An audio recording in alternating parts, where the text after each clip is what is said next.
Hey patrons, welcome to the extra credit video for my Venom Symbiote Tube. This was quite a build. It took us about 4 days. We figured, hey, that Venom movie is coming out. Let's make that for our next week's build video.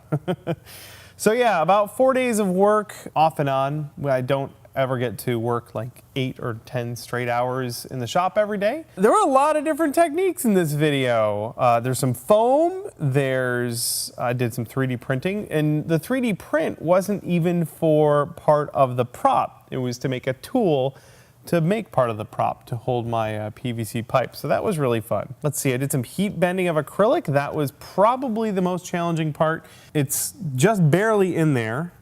Everything is also screwed in. This could all come apart if you unscrew it. And this part here is fairly okay in there, but if you hit it just right, it'll probably pop out.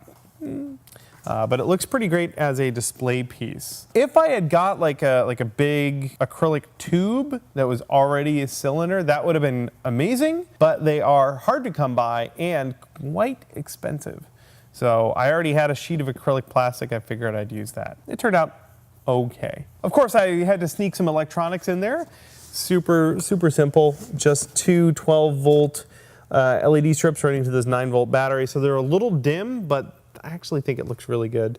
Simple power switch to turn it on and off. This puppeting system that we did, we kind of came up with on the fly. We weren't really sure how we were going to do it, and we just sort of gave it a shot. It works okay. The fabric isn't as stretchy as I thought it would be. I mean, there's a ton of latex on it now. It's really kind of just moving. It's not really stretching, but it's still okay. A fairly low budget approximation of their CG monster, but I think it was kind of cool. I'm actually really excited to have this just kind of in the background of videos. Maybe someday, I'm not promising anything, but maybe I could put a little motor thing in there that kind of moves randomly, and or maybe with a motion sensor, like if you get near this thing, it starts moving. I don't know. Ideas for the future. Actually, I want to check Rotten Tomatoes and see how the movie's doing. I mean, I like Spider-Man, I like Venom. Venom's cool. He's not my favorite villain or superhero, but he's cool, and I was kind of excited for the movie. But as we were going through the build, the movie was releasing around the world, and people had started to see it. Yeah, so it's at 31% on Rotten Tomatoes. Audience gave it an 88%. I'm gonna go with the audience and say it's probably really cool. I don't know, maybe I'll go see it this weekend. Anyway, oh, what else did I vacuum formed, I forgot. I got the buck that I made right here. Funny, last week we did a vacuum former, the big one, and this week I used the small one again. I mean, this thing was tiny. This would be a huge waste if we did a 2-foot by 2-foot vacuum form pull on it. This was really neat because it was actually two vacuum form pulls. So I vacuum formed a piece onto the MDF, cut that apart, glued it down, and then added my details, and then vacuum formed more pieces on top of that, and that's what these final parts were. That really reminded me of like super traditional model making, like the sort of things they would have been doing when they were making models for Star Wars. So that was really fun, kind of a traditional thing right there. So a lot of different techniques on here. What else? What am I missing? The biggest overall challenge for this was figuring out the order of operations.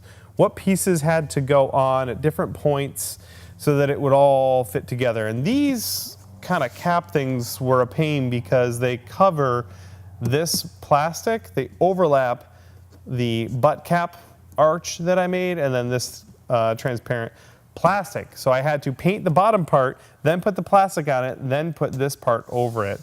And there was a bunch of different cases during this build where I really had to sit down and think about which part would go first so that everything could go together properly. A lot of thinking on the fly on this one, but it definitely came together, and I'm pretty pleased with how it turned out. That's about it for this one. Thank you guys so much for the support. As always, you guys are awesome. I hope you're looking forward to the next build. We have a lot of fun stuff planned. In fact, what? Ooh, it's moving. That's not my hands. That's Brittany. Yeah, thank you guys again so much for all of the help. You guys are amazing. Please keep being amazing, and please keep sharing your projects with us. We love seeing what you're working on. That's our fly swatter. All right, that's gonna do it for this week. We will see you next week. Keep up the excellent work.